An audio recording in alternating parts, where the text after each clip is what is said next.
conflicting reports swirling around the failing health of Iranian Supreme Leader Ayatollah Khamenei. Tonight, a closer look at what it means for Iran's spreading influence in the Middle East and the nuclear deal still being negotiated. Documents revealed in Israeli media show Hamas seeking a long-term truce in the Gaza Strip in exchange for an end to the blockade. A senior Israeli official confirms to I-24 News, but says no concrete offer has reached the Israeli decision desk. And the united ground offensive against Boko Haram advances as Chad and Niger report they've retaken the northern border town of Damasak.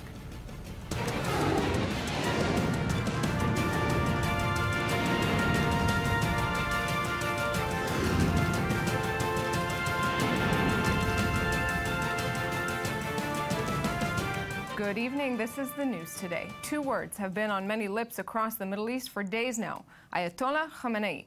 The Iranian Supreme Leader is the absolute leader of the country. He's the one that decides policy, foreign and domestic, and also appoints the highest and most influential positions. And for days, rumors continue to swirl around his deteriorating health and just how severe his condition is.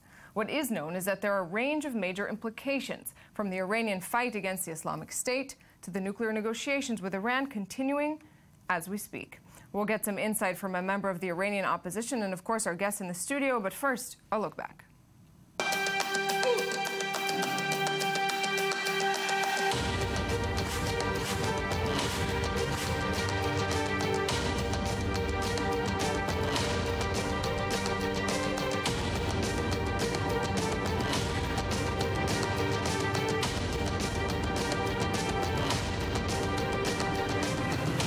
بنده با توافقی که بتواند انجام بگیرد موافقم، البته توافق بد نه.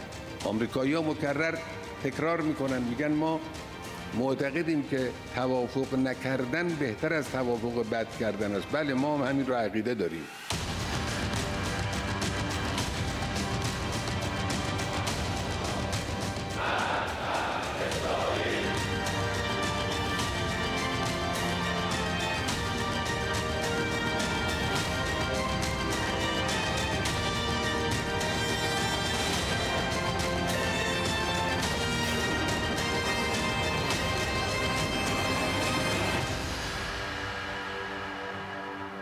And joining me in the studio tonight is senior Middle East analyst Ali Waqid. Good evening, Ali.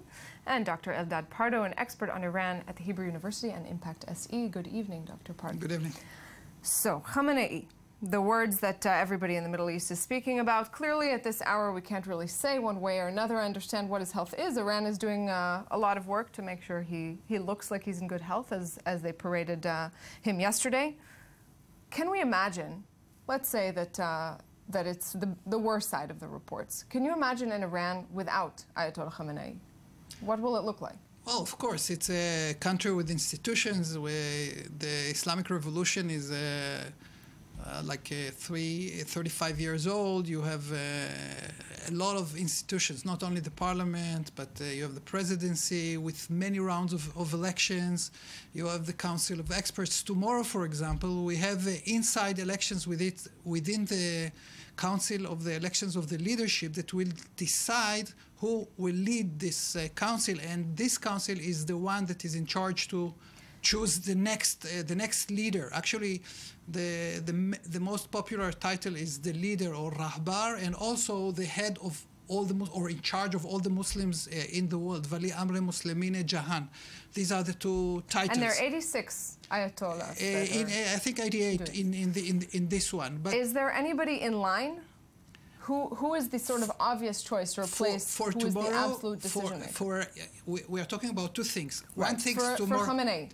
For Khamenei, no. There are plenty of rumors, plenty of speculations, and I would divide them generally to either a very old Ayatollah, let's say one like Shahrudi, or even Hashemi Rafsanjani, or there are others with less credentials, or maybe they will skip a generation, take a younger Hojatul Islam, somebody who is from a lower rank, but he has good revolutionary credentials and can be elevated to Ayatollah, as happened with Khamenei himself. You know, he was the president for 10 years, and almost in the last minute, Khomeini changed the constitution and decided that he would replace him.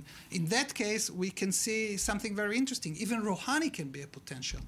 So before we get to Rouhani and others, if we're talking more reformist or more hardline, what about the rest of the Middle East? If there are even reports of his ailing health, what kind of ripple effects are we seeing in Saudi Arabia, for example? I want to add and read to the scenarios that Dr. Eldad presented, that there might be a possibility that, at least for a transition period, there won't be a supreme guide, but a council that will lead the Islamic Republic for a while, or even for a long while, in a vision to change the ruling model in Iran.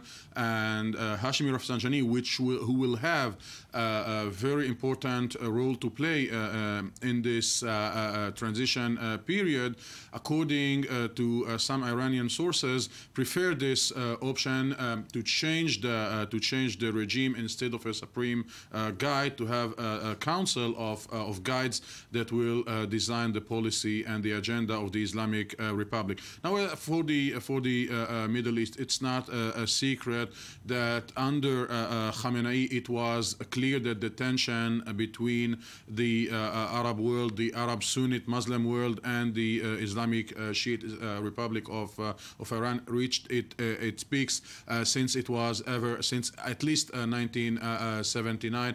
If the Islamic Republic of Iran in 1979 was a motivator to the Islamic Sunnite movement to raise the Islamic flag in the political life in the Arab world, under Khamenei it was clear that there is Iran and the Sunnite Arab world. So with those words, with the Islamic flag, let's take it to another flag that's all over the Middle East now, that's being discussed, the Islamic State flag. We're coming at a time where Iran is taking an increasingly big role in the fight against Islamic State across the Middle East, and of course during a nuclear deal. So if you have this kind of period that you're talking about, that maybe there won't be one supreme leader, but rather a council taking the final decisions, what does that mean for all of these very big choices that are happening in the Middle East? First of all, if there is a council, and there is actually this is a very good point raised by Ali, that the Shahrudi was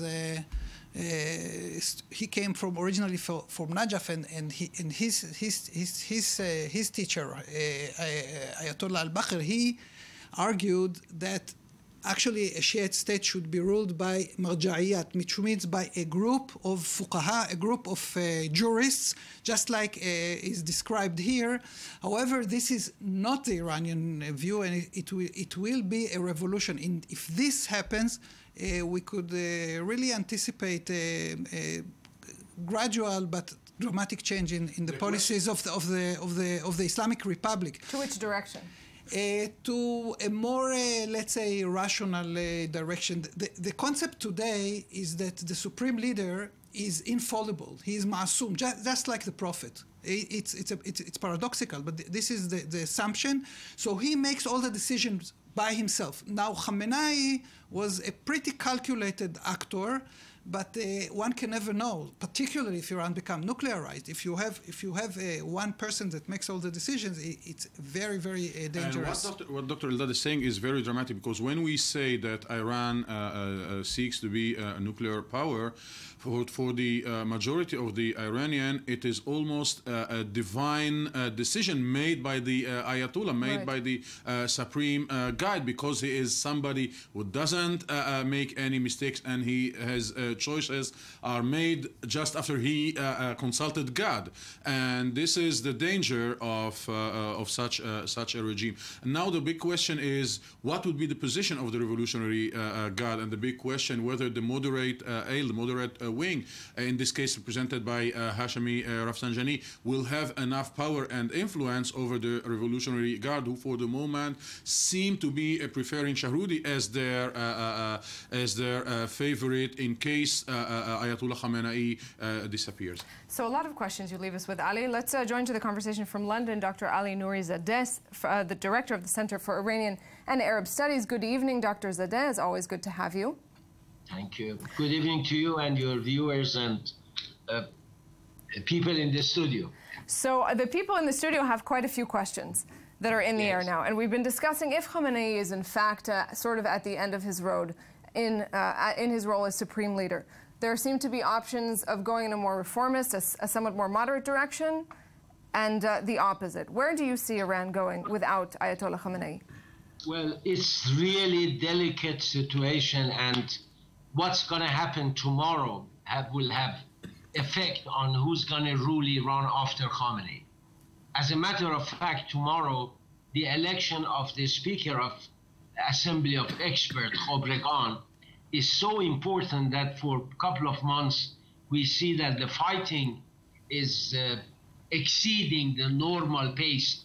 In a way, Rafsanjani is trying to pass over Hashemi Shahrudi, who is originally Iraqi. He came from Iraq, and he was the first leader of Islamic Supreme Council of Islamic Revolution in Iraq. So people of Iran, majority of the people, of course, they don't want Velayat Faqih at all. They don't want a leader. They want an elected president who could be questioned. As my colleague said, Khamenei is always right. He's not. He made grand mistake, and we paid for that mistake. So, Dr. Zadeh, on that point, what about the Iranian opposition? If Khamenei is sort of on his way out, where does the Iranian opposition stand, particularly when we're at a time of a nuclear deal in its final stages? Is that something, is this potential vacuum something that the opposition is looking to take advantage of?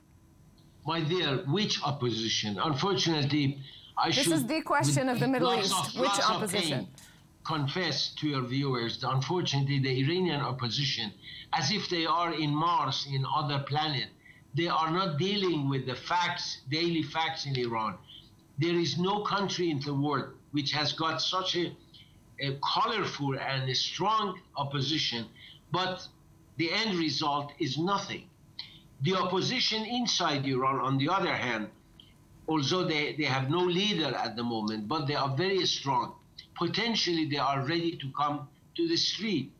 And I'm sure the Iranian will have very negative response if tomorrow Hashemi Shahrudi is elected as the Speaker of Assembly of Experts, because that would be the first step towards selecting him or electing him as the next leader. What do you think? The scenario, let me just tell you the scenario. The scenario is like this.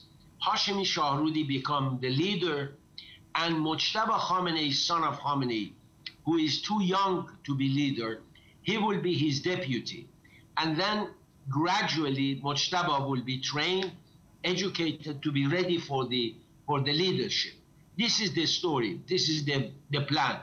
And while Rafsanjani is alive, and he is one of the pillars or remaining pillar of Islamic Revolution, he's not going to allow such a scenario to take place. So he's going to respond, and I know that there are now a group of Rafsanjani, Khatami, and Mousavi Bojnourdi, Hassan Khomeini, grandson of Khomeini.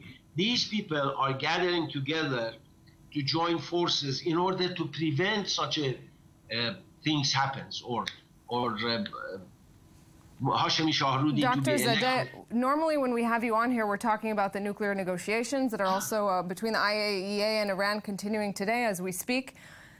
How do you think this might be affecting behind the scenes the talks? Because surely Iran, surely the United States and the P5+1 are considering that something might be happening below the surface in Iran. Let me tell you, when Khomeini died, a year after his death, he accepted 598, the resolution 598 from UN Security Council. And then he left, he closed the war chapter. Now, most of Khamenei's age, they want him to close the nuclear chapter. So it's going to be a contract. It's going to be a deal. We know the deal is going to take place. In a couple of weeks, we're going to hear about the basic agreement, and then in a couple of months, we will have the main agreement or the conclusive agreement, which is, they've already agreed on 99% of the content of this So agreement. we understand. So we will see by March 31st, and I'm sure you'll be back before then. Dr. Ali Nourizadeh, thanks very much for this. It's very interesting. We'll have to go in just a moment to how you have on one side of the negotiation the Iranian side that may change leadership, and on the other hand you have the United States side that will change leadership in a couple of years. So let's first get some more background on this part of the whole story. As speculation abounds concerning the health of Iran's supreme leader, as we've been discussing, efforts to reach a nuclear deal continue, but as Shai Ben-Ari explains, much will depend on how things unfold in Washington.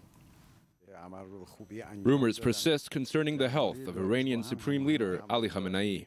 Reports in recent days have noted that Khamenei has been hospitalized in critical condition, but they've been written off by Iranian officials as attempts to undermine the regime and the nuclear talks with the P5+1.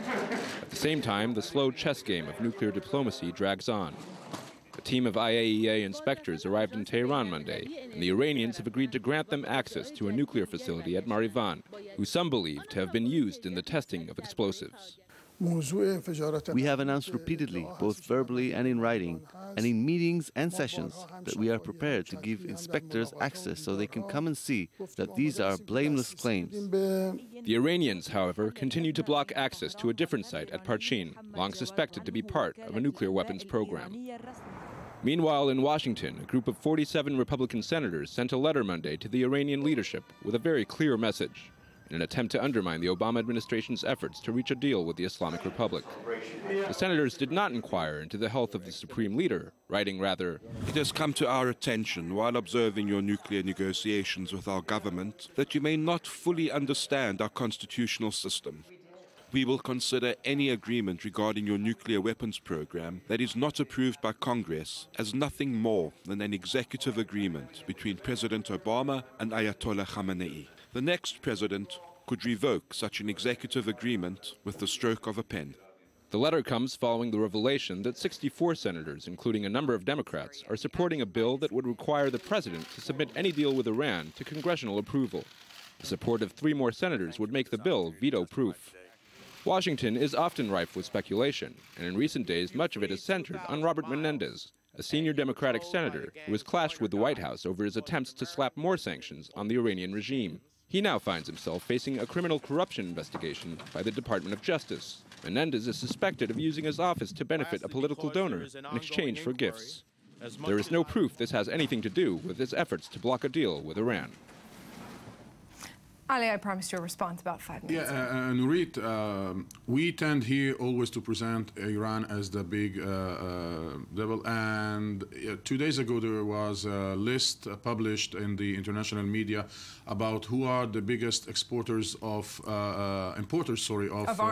arms.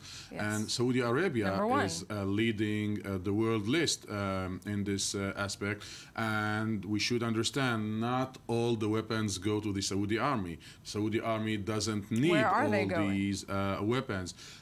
Big parts of these weapons are bought in order to serve the allies of Saudi Arabia, which are almost automatically the rivals and the enemy of the Islamic Republic of Iran. And this allows us to understand a little bit the ambitions of Iran on one hand and the decisions made by the Islamic Republic on the other hand. Is Saudi Arabia, do you think then, the fact that it became the largest importer of arms, of course, it's not something that happens overnight, but is it a more offensive or defensive position? Is it reactive to Iran's growing power? With no doubt, when the Emirates came at the 3rd or 4th place after India and China, comes the Arab Emirates. We see that for among the 4 leading countries that who import weapons, Saudi Arabia and the Emirates are 2 of these 4 head list. And of course, their relations with Iran are very bad. They are supporting every revolt or every group in the world, in Syria, in Iraq. In Yemen, that are against the Ayatollahs and against the Islamic Republic of Iran.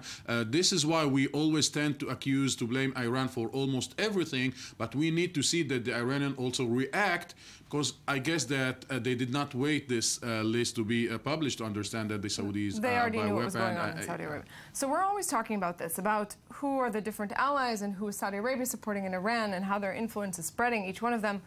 If we were to just take, sort of simply, to look now at Saudi Arabia versus Iran, the arch rivals of the Middle East, how are they faring, each one next to each other? Does Iran clearly have the upper hand? Definitely, but the problem with Iran is a little bit like an elephant in a China store. You know, every place they go follows destruction. First of all, we have to remember that the Iran-Iraq war, while Saddam Hussein was the first to invade, he was ready for a ceasefire after a few days, and this was after a lot of problems given to him by the Iranians. After 4 months, there was another opportunity. After two years, there was another opportunity, and Iran insisted on conquering Iraq and failed. Also, look at what happened in Syria. There was peaceful demonstrations. The Iranians came and forced, actually, the Syrian army to slaughter these people. All this war. Look at what happened in Lebanon. 1983, there was a peace agreement between Israel and Lebanon. Iran, Hezbollah, and Syria, their ally, they destroyed it.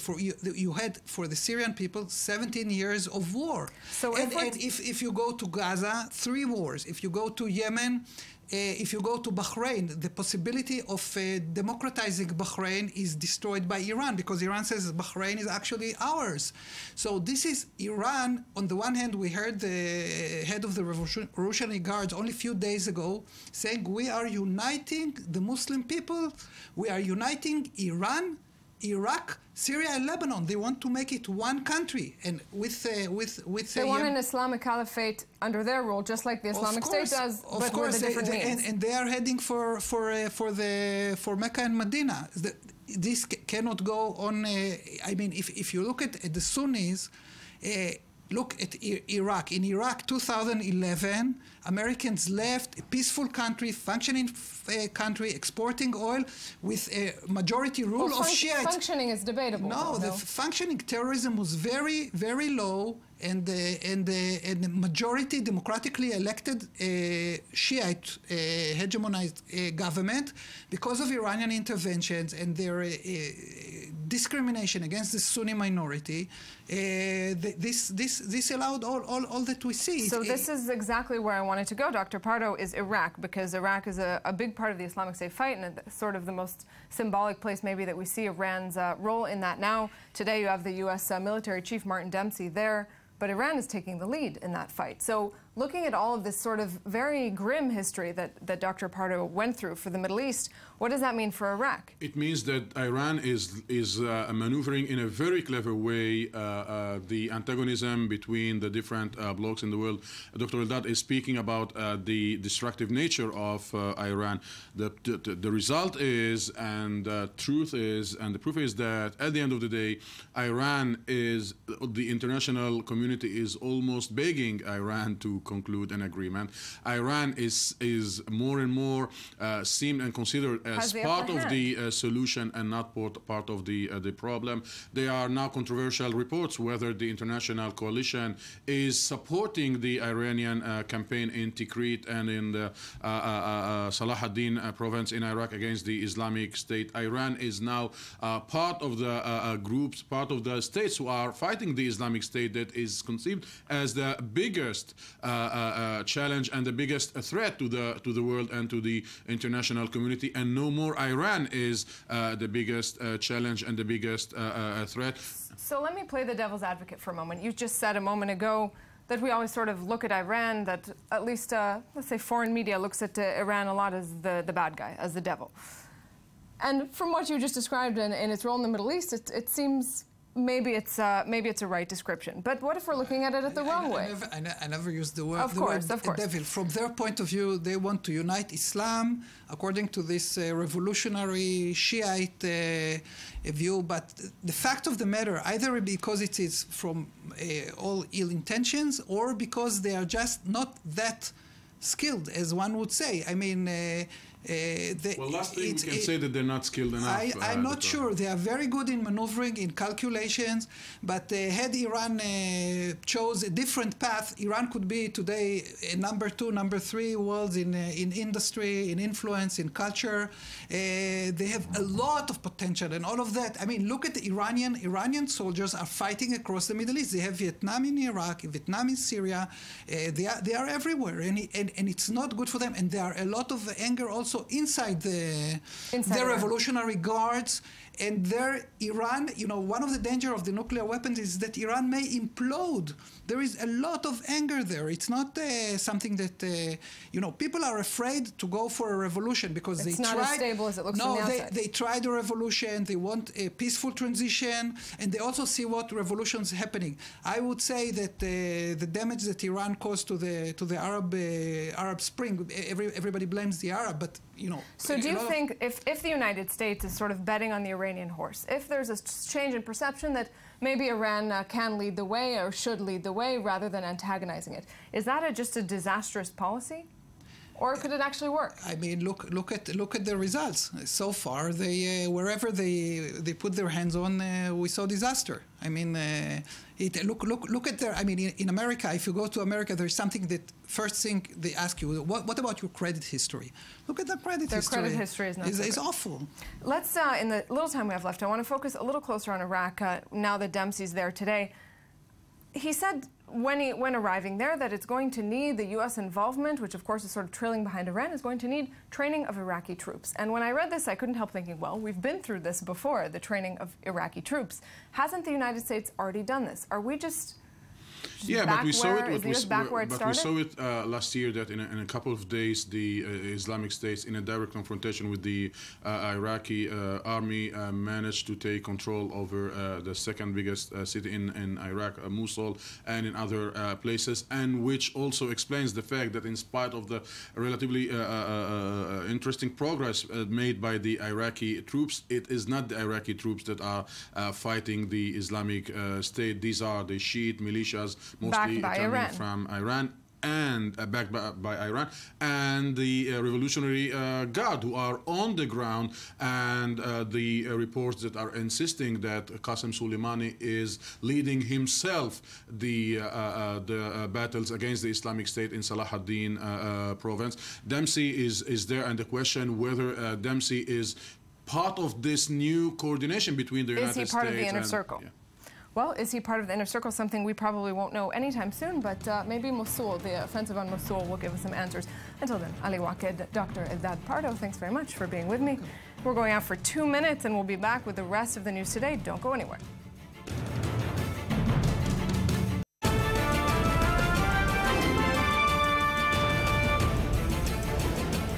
With conflicting reports swirling around the failing health of Iranian Supreme Leader Ayatollah Khamenei, tonight a closer look at what it means for Iran's spreading influence in the Middle East and the nuclear deal still being negotiated.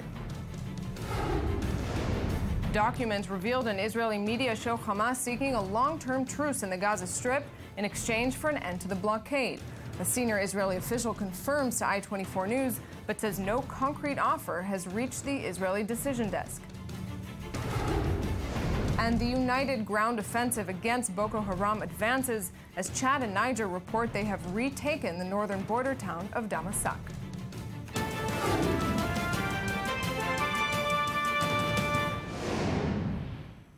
Welcome back. Now, a rare message from the Hamas leadership in Gaza offering Israel a long-term truce was reportedly conveyed by Western diplomats to Israel. But a senior Israeli official confirms to I-24 News that it has yet to reach their decision desk. The News Today's diplomatic correspondent Eli Ochenberg with the inside details of the surprising proposal. Only a few days after the uproar caused by a draft agreement with the Palestinians allegedly agreed on by Israeli Prime Minister Benjamin Netanyahu in 2013, another peace, or more accurately truce proposal, has sent the eyebrows soaring again. Hamas recently sent a series of messages to Israel expressing an interest in a long-term ceasefire in return for a lifting of the Israeli blockade on the Gaza Strip imposed in 2007. The Israeli Walla website revealed that the proposal was discussed in recent months by senior Hamas officials and Western diplomats, during which they reached agreement regarding the nature of the ceasefire, known in Arabic as tahadiyah. According to the document, Hamas is willing to commit to a ceasefire for at least 5 years, although a 15-year period was also discussed, during which both sides would stop all military activity above and below ground. In return, Israel would lift its blockade, including limitations on exports, and enable the construction of sea and airports in Gaza. Furthermore, according to the document presented to several Western diplomats, among them outgoing UN Mideast envoy Robert Seri and Swiss consul Paul Grenier, Hamas would not object to the establishment of a Palestinian state within the 1967 lines, with East Jerusalem as its capital. A senior Israeli official told I-24 News that Israel was indeed aware of the Hamas desire to reach a long-term truce, but the official proposal has not yet been placed in front of Israeli decision-makers. And Hamas spokesman Sami Abu Zuhri denied the report, but added that such a document did exist. He said some international parties had made such a ceasefire proposal to Hamas. However, Hamas never replied to it. And with me on the line is senior Middle East analyst Avi Issacharov, who broke the story releasing some of these documents. Avi, good evening. Good evening, Louise. So I understand in this proposal there's some willingness to accept 1967 lines and even to recognize Israel. How big of a shift is that in Hamas in terms of their position? Well, I will have to make this differentiation here, Louise. They accept for the meantime, the existence of the State of Israel, but it doesn't mean that they recognize it, meaning they accept the idea of 1967 borders Palestinian statehood, but it doesn't mean that they recognize the State of Israel, not at all. There's no change here. There's no big reform in the ideology of Hamas. They said it for the last 7, 8, if not more than a decade of years. So I wasn't surprised to see these details. It's just the way that they emphasize on this, meaning they are trying to approach the international community and trying to portray Hamas as a pragmatist, moderate organization. Is there, though, some urgency behind this proposal, given that Hamas is not in its best position internationally in terms of its allies than it's ever been at this point? It's not urgency only from the international point of view. It's urgent also from the internal point of view, meaning they understand that they are in deep trouble inside Gaza. They understand that the economy is going backwards in Gaza, and that the anger of the people is getting worse and worse. And this is why they feel the urgency to do something. They cannot now go for another war against Israel. And I guess that their attempt is to reach out for the Israelis, especially at the eve of the election, saying we're looking for a tahdiyah. They even want to wait up to see what will come up through these elections, and then again, offer Israel with a tahdiyah, with a truce of 5 years, removing the siege completely, and maybe just improving the situation inside the Gaza Strip. Avi, just one last quick question. What about other groups in Gaza, like the Islamic Jihad? If an agreement like this were to come to fruition, would they be part of that? Would Hamas be able to control their actions? Yes, I'm sure they will. I'm not sure that they will be capable of controlling the last men that the ISIS or one of these organizations has in Gaza. But I think that for Islamic Jihad, yes, they will be able to control them and to not let them shoot too many rockets towards Israel. I specifically put it that way because there's no 100% in Gaza's case. Avi Issacharov, very clear words there. No 100%, that we know for sure. Thanks very much for this. Thank you. And another military ground offensive against Boko Haram in northeastern Nigeria is underway. Military action in Nigeria has become somewhat inevitable for neighboring countries, with an increase in Boko Haram's cross-border raids over the recent few months. But ahead of elections on March 28th, Nigerians fear the group will retaliate. Ayman Siksek has more. Forces from Chad and Niger opened a new front in the military fight against Boko Haram. Hundreds of troops launched a ground and air offensive against the terrorist group in northeastern Nigeria. Residents said artillery fire and fighter jets pushed Boko Haram fighters back into an enclave in a district of Nigeria. And Boko Haram will be a thing of the past. We've had things like that before, like Maitasini and the rest. They were all overcome by our military and the police. So we believe this time around we are going to win the war against them. whether they are affiliated to ISIS or not, they'll be eliminated. The escalation against Boko Haram comes after the group pledged allegiance to the IS over the weekend. The allegiance is raising fears that the conflict, now largely restricted to northeast Nigeria and its neighbors' borders, could be internationalized. Boko Haram has been a very difficult challenge to Nigeria. In fact, they are the insurgents in Nigeria. But now, as it is, now that they have declared their support for international terrorists, I think that it is time for the government of Nigeria now to mount up much of power. Boko Haram has been fighting a nearly 6-year insurgency against the Nigerian government. The United States, Britain, and France have supported the formation of a multinational force of troops led by Nigeria and Chad to support the fight against the group. Several other countries, as well as the European Union, have also pledged to help.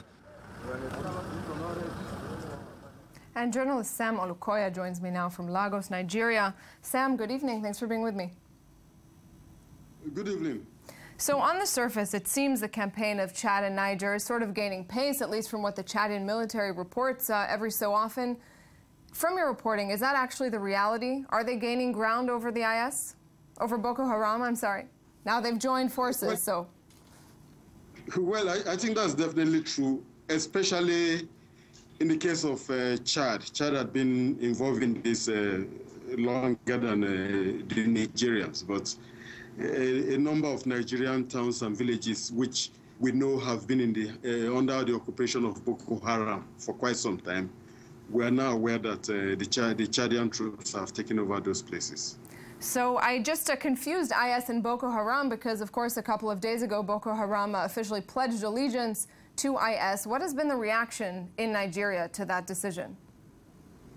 Well, what the authorities said was that whether or not Boko Haram is part of IS, it doesn't make any difference to them. But I think that there might be need to be a bit concerned because, as we've seen in the case of IS in the Middle East, where people have moved in from Europe and from other parts of the world to join this fighting, I am concerned that we don't get to a stage where we shall see a scenario like that unfolding, where Nigeria will become another battleground for the establishment or non-establishment of Islamic rule.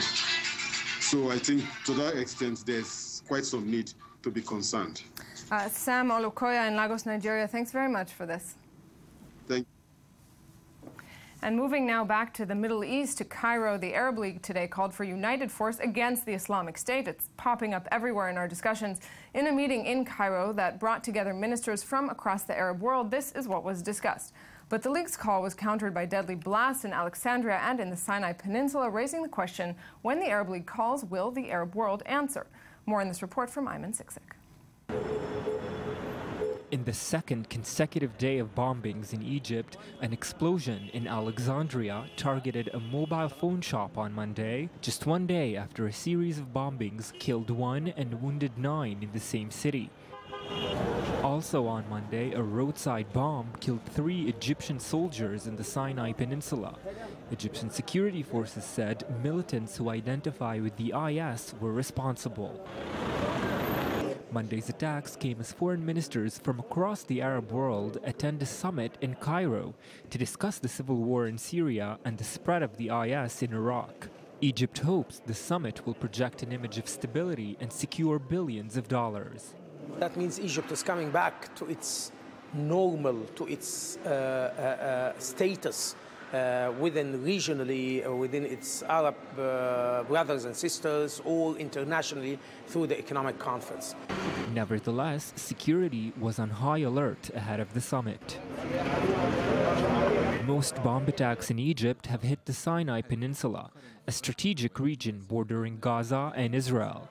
However, similar attacks have become increasingly common in Cairo and other cities within Egypt. Monday's attack in Sinai targeted a military vehicle and was carried out by Egypt's most dangerous terrorist group, Ansar al-Maqdis, which has pledged allegiance to the Islamic State. And now we move to the U.S. and the continuing firestorm over the fatal police shooting of an unarmed African-American teen in Madison, Wisconsin. Nonviolent protests and vigils have drawn hundreds throughout the weekend and into today.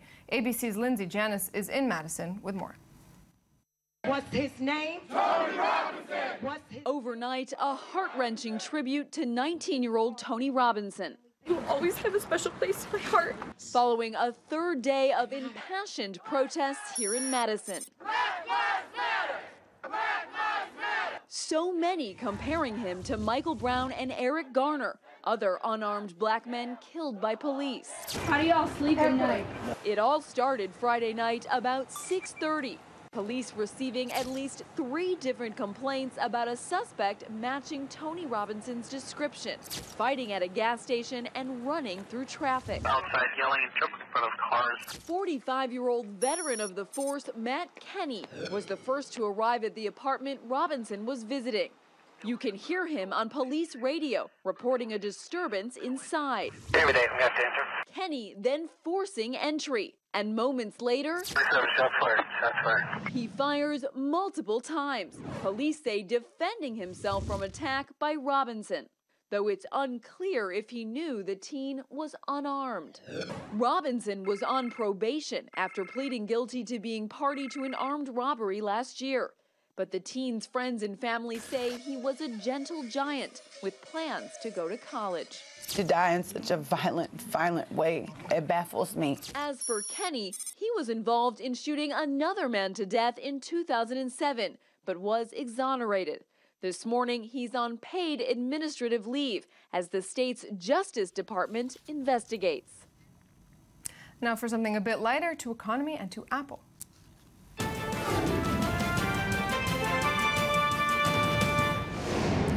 And with me from the I-24 News Economy magazine is Daniel Roth. Hey. And I'm very glad you're here right now because the big Apple Fancy Conference in San Francisco is right now, and a whole lot of announcements. Yeah, they seem to happen all the time. This is their Spring Forward Conference, and they had 4 big announcements so far right now as we're speaking. They're still going. Some people are wondering when they'll stop. They had 4 big announcements, though. The first was they have an exclusive deal. Apple TV, which has sold 25 million boxes, has an exclusive deal with HBO. So they'll be streaming HBO's full library. A good place to partner up with. Yeah, both kind of high-class elements. Number 2 is this health-related research kit that's going to be open source, which is a rarity for Apple. This is both interesting because it's going to bring all kinds of asthma checks and Parkinson's checks and heart checks and all these things to the technology that you're wearing and carrying around. And using their power for good. We hope. This is one of the big questions. They will now have access to all kinds of health data about people, which poses a lot of questions about regulations and who's making the rules. I just saw it today. I think something like the 700 millionth iPhone was sold. Yeah, so if we're talking 700 million people with it, and that can generate access to health data, then it's an enormous why not? number. Something must come out of the Apple consumerism frenzy. It's an enormous number, 70 million just in Q4 last year. Enormous number. The biggest thing, the most exciting thing was this paper-thin, coming in gold new laptop. Really? It's gonna come in space gray and stunning gold and all these things. This was the thing everyone was really excited about. It's gonna come in a $1,300 and a $1,600 package. And I'm sure it looks beautiful like every other Apple product. Yeah. It's got some strange pieces to it, some questionable choices, but this was the one that everyone was excited about. But what about the iWatch? I understand that was also, it's kind of been a mystery since the first announcement. This is the big, this is what we thought would be the big thing before the laptop came out. Right. The iWatch is essentially what we've wanted since we were little kids, a little watch that does all your bidding. Apple's very good at that. This is what you've wanted, whether you knew it or not. Yeah, they're doing a very heavy job of pushing this watch on the audience. It's going to do all sorts of things. It's going to be a Apple Pay wallet. 700,000 stores already accept Apple Pay. It's going to be a Siri connection. It's going to do all kinds of things that you want it to do. But at the end of the day, it may not be anything more than an iPhone on your wrist. Well, an iPhone on your wrist, an assistant to the iPhone in your hand, and your whole life in your watch. All right, I think I'll wait to buy it, maybe, but we'll see. Daniel Roth, thanks very much for this. Thank you. And elsewhere in technology, also of a totally different kind, a first-of-its-kind plane took off today, powered only by the sun, in an unprecedented attempt to fly around the world. Its creators seek to prove that flying is possible without using fossil fuel, and it involves yoga and hypnosis. Shachar Peled explains. It's not a bird and it's not a drone. This new plane is the future. 2 Swiss pilots have embarked on an attempt to fly around the world in a solar-powered airplane. The flight is expected to last for 5 months and is aimed at promoting clean technology in the aviation sector. We want to show that climate change is a fantastic opportunity to bring on the market new clean technologies that save energy, save natural resources of our planet, make profit, create jobs and sustain growth. Solar Impulse 2 departed from Abu Dhabi Monday, aiming for the first round-the-world solar-powered flight. Swiss adventurers Bertrand Picard and André Boschberg went under intensive training in preparation for the trip, including in yoga and self-hypnosis, allowing them to sleep for periods as short as 20 minutes. They will be taking turns piloting the single-seat 2,300-kilogram airplane on its pioneering flight. I guess we are both in a level of excitement which is special, but excitement and also concentration and simply happiness. On the flight of 35,000 kilometers, the plane, which has the weight of a family car and a wingspan greater than the Boeing 747, will carry 0 fuel and produce 0 carbon emissions on its journey, powered entirely from the 17,000 solar cells it holds. The Swiss aircraft will unprecedentedly be able to fly through the night and will make stopovers in India and China before crossing the Pacific Ocean and flying across the United States and southern Europe. Its hopefully successful return could mark the beginning of a bright and clean new future for worldwide aviation. So we have futuristic watches and solar-powered planes now. To sports.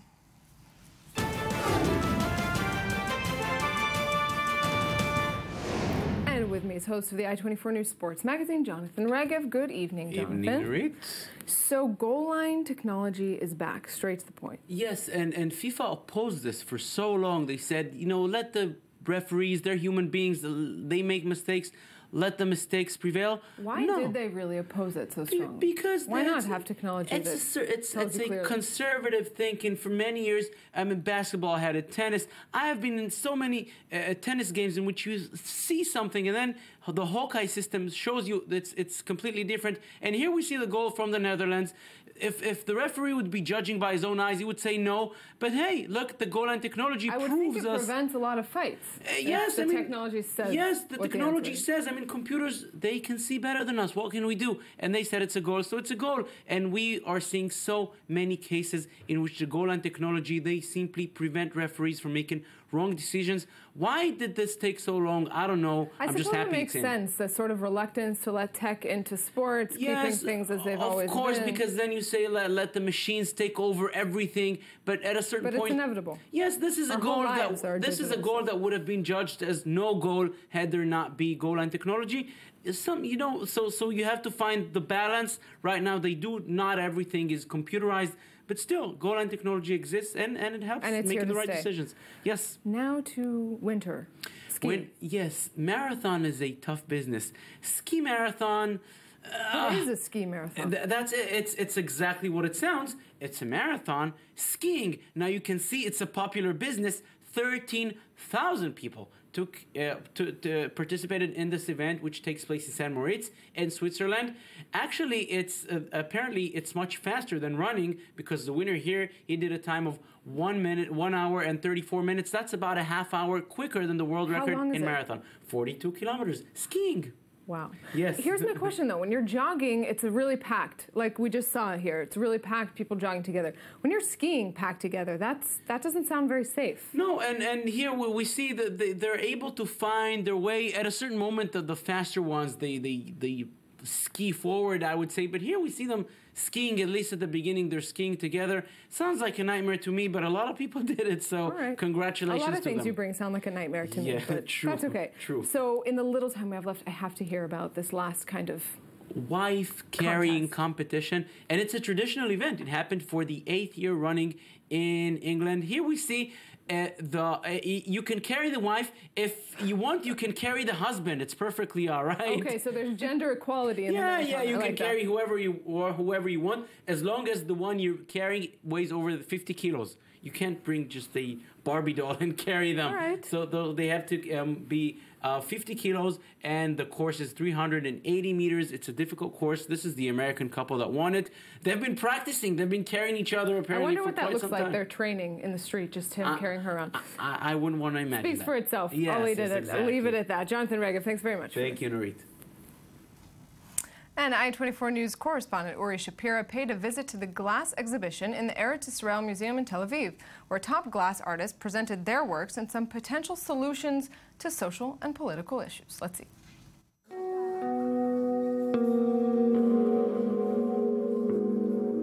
Life in Israel can be pretty fragile, as we can see in the new exhibition Glass 2015 in Eretz Israel Museum in Tel Aviv.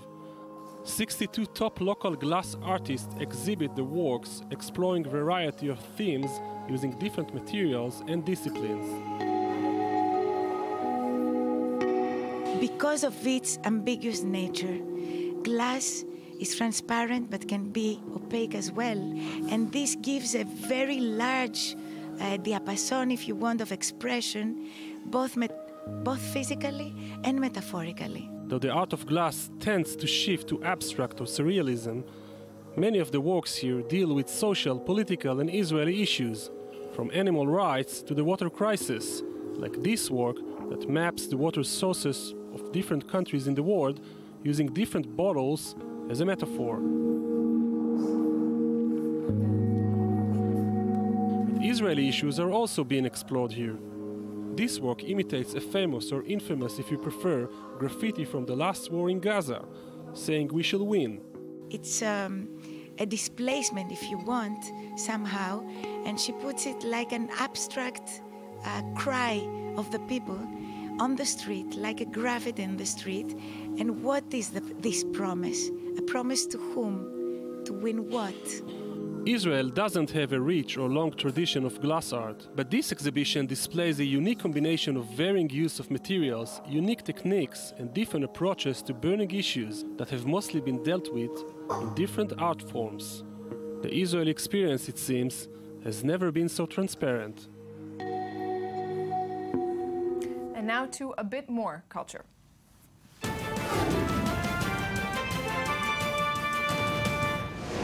Here to bring some music into our lives. Finally, a little bit something. Yes, I'll try at least. To balance out all the bad news. Shachar Pele. Well, Nurit, if there's an opportunity, a musical opportunity to mention Tom Hanks, I say, why not? Why not? I know you and Tom Hanks. Yes, and it's a love story, I must say. And if you were wondering where you can find both Tom Hanks and Justin Bieber dancing in the streets, well, I can tell you where you can really find liked that. this story when it started with Tom Hanks, but now that it's now about that Bieber Justin in it, Bieber, well, I'm not so sure. He's a sidekick, I can say. They're in a new song by Kylie Rae Jepsen. Sorry, back in 2012, her song "Call Me Maybe" was stuck in everyone's head for a very long time. Now she's teaming up with Tom Hanks, who lip sings her entire song called "I Really Like You." We can see him wake up at 5 a.m., taking selfies with fans in Lower Manhattan, and eventually, we can see it yeah, we can see him here. Amazing. Oh, the lovely Hanks! I just love him. I have to watch that.